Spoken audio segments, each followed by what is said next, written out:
What's up, guys? So today's a little different, a little experimental even. So I've never fished in wind this crazy before.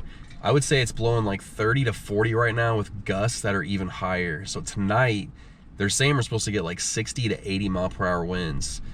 So we're definitely gonna be praying for people's safety tonight and hope for the best on that. But right now, I'm over here and I drop my dog off to get her haircut, and I do this a couple times a year, and there's always a couple ponds around the corner from that I always fish while I'm waiting for it to get done. So we're gonna try it today. I don't know how it's gonna go. I talked about it in my last video. Typically the wind is your friend, because the wind will get little bayfish blowing around and it kind of activates the food chain. And I also think it helps hide your lure a little bit when the fish are looking up and the surface of the water is choppy. I think it makes your lure, it just fools them a little bit easier, you know, and they're not able to see it quite as well. But today though, with this wind, I don't know, man. I don't know if when it gets this bad, if that turns the fish off. I don't know. Typically though, when you fish out in front of a storm, a prefrontal fishing is usually pretty good, because that gets the fish fired up. They know the storm's coming, and there's something about that prefrontal that activates them. So maybe that'll happen, I don't know, but it's definitely too windy to throw anything slow moving, Senko, you know, anything on the bottom. So it's gonna be chatterbait, spinnerbait, swim bait. So yeah, we're gonna get out here and try it and see what happens. All right, man, go check out my last video.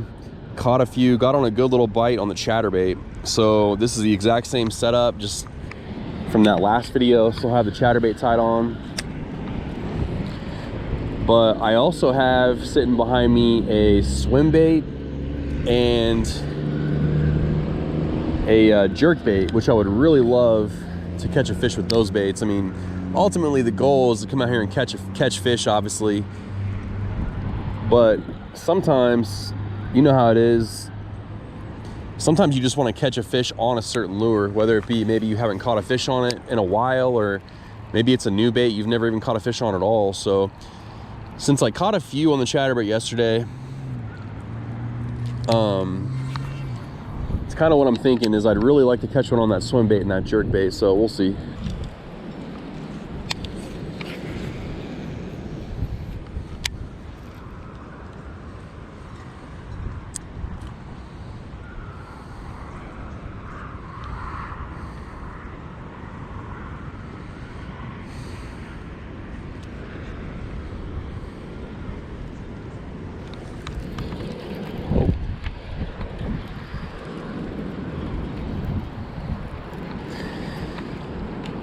Got one off the jerk bait.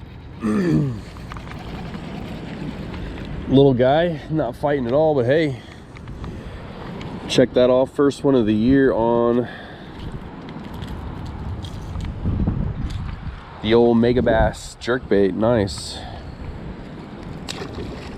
Throwing the Vision 110, and this is like a, it's like a bluegill color, honestly. I can't remember what it's called exactly, but it's got green on the back, silver, and then the orange belly, you know, kind of a shad bluegill. I feel like this is a really good pond color. Oh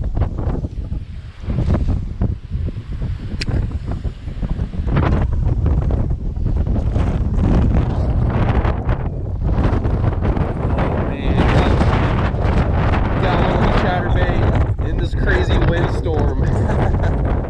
Wow. I just threw that bigger swim bait right there, and obviously this fish did not want the swim bait, but he crushed the chatterbait. Damn.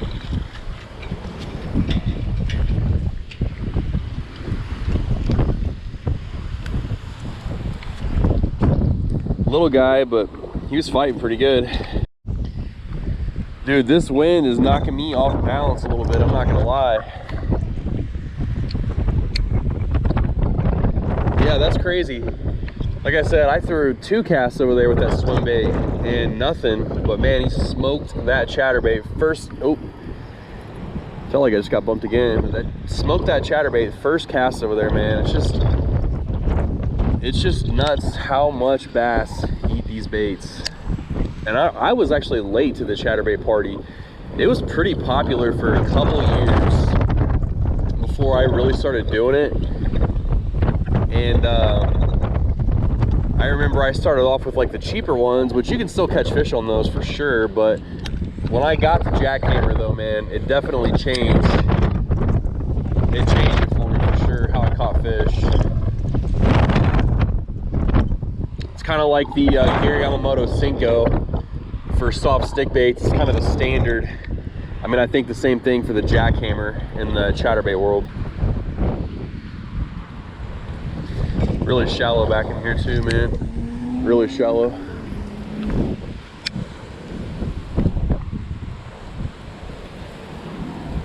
There we go.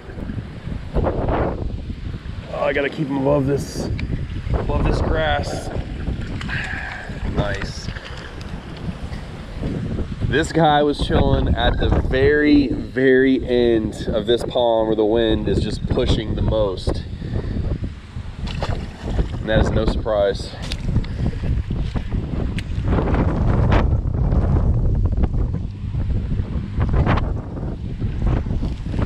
Another one.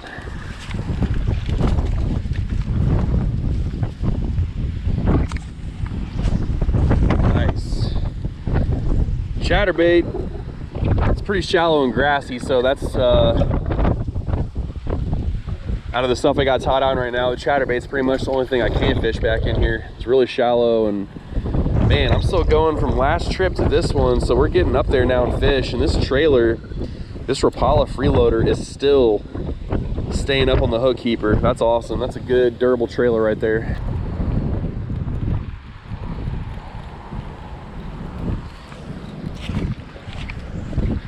Yep, they are stacked up back here.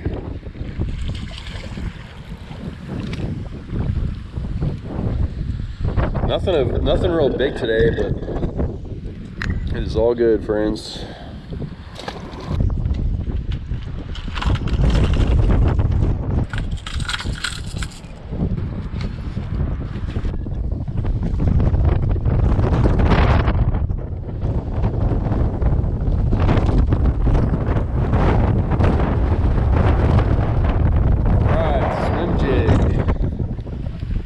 Nice. Took off that chatterbait to go a little bit more subtle, because I beat this area pretty good up with a chatterbait, but then tied on the swim jig. First swim jig fish of the year. Nice.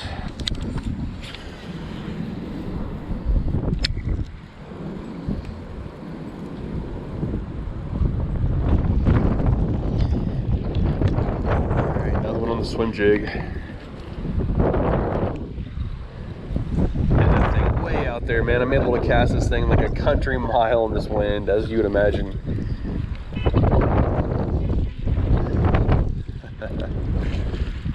Oh yeah. 2 on the swim jig.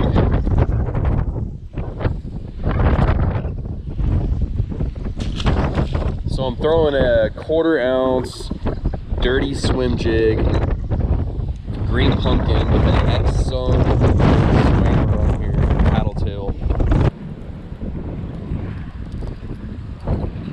Alright, number 3 on the swim jig, coming right up. That feels like it might be a little bigger. Stay on.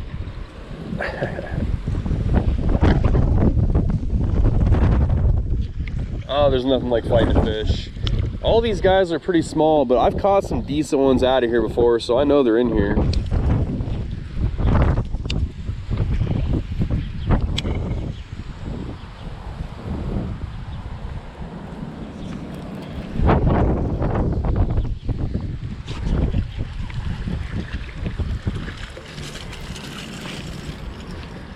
All right, got one on the Gantrel swim bait. Barely hooked. Not the big swim bait fish we were looking for, but that's all right.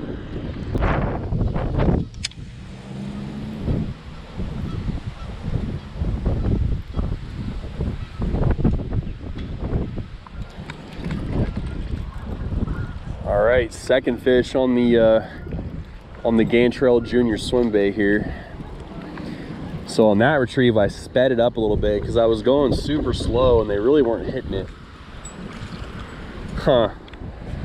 If you look at that, it's the same exact hookup as the last fish, that back treble. So that tells me that they're not really hitting this thing super aggressive.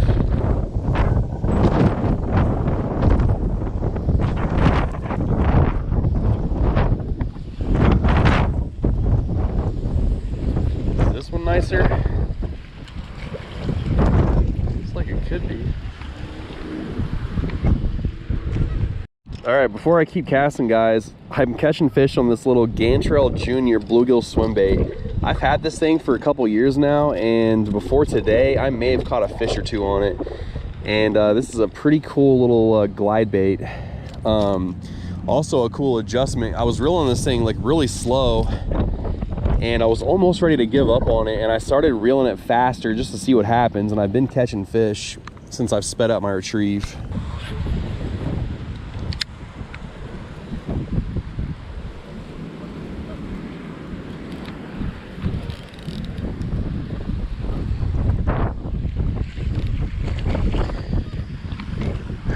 Swim jig back on.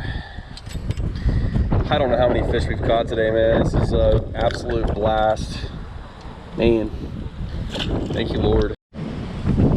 Well, I guess if you've never put a spinnerbait in your pocket, I guess that's how you do it. You stick the spinnerbait all the way in there and let the blades hang out.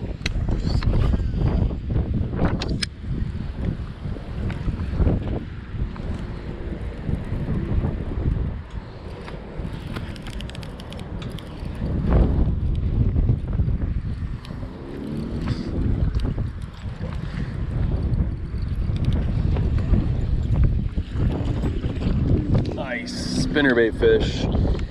That's the trifecta right there, ladies and gentlemen. On this setup right here, I throw three things primarily: spinnerbait, chatterbait, swim jig, and we just caught fish in all three of those today, man. Wow, that was incredible. So in the intro, I talked about how I had never fished in this much wind before, which I haven't, and didn't know what to expect. Typically people just don't fish when it's like this, especially on a boat. I guarantee you there was no boats in the water today. But even bank fishing, just because it's harder to cast in, you almost have to cast with the wind, and I don't know, it just seems like it just would cause issues and more challenge than normal. But it didn't affect the bite at all. I honestly don't know how many fish I caught. Like I mentioned too, prefrontal conditions are a lot of times a really good time to fish. It does something to the pressure and the barometric pressure, and there's just something in the fish that sets and triggers the fish to where they feed before a storm. And a lot of times it's the opposite. After, like post frontal, they don't feed as well.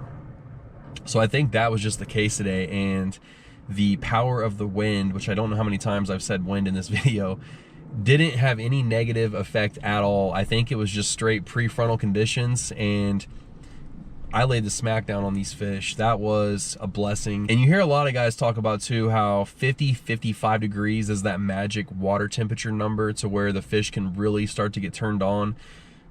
I don't think it's 50. If I had to guess, it's still in the 40s, and it just didn't matter. I think that we're just getting there, man. It's the pre-spawn. Might be the early stages of it, but we're definitely there. And today was incredible. I had to give the chatterbait a rest. That thing was putting in work the last 2 days. I caught a ton of fish now with the last couple of days off that, and honestly I laid it down just because I wanted to catch fish on some different lures. I probably could have kept catching them on that, but I really wanted to get them on the swim jig, which we did. I even pulled out the Gantrel Junior swim bait, and I pulled that out in hopes to try and get like a bigger bite, but I didn't. But it was so cool to catch a few on that. And I caught one on the spinnerbait. Like I mentioned in one of the clips, I pulled the trifecta today: the spinnerbait, swim jig, and the chatterbait all in one day. You know they're biting when you do that. If you guys check the video out, I hope you enjoy it. Hope this fires you up to get out there and, you know, do some fishing. The spring is arguably the best time of the year to do it, and we're just getting into it. So pretty exciting stuff. But anyways, that's it for this one, and I'll catch you on the next one.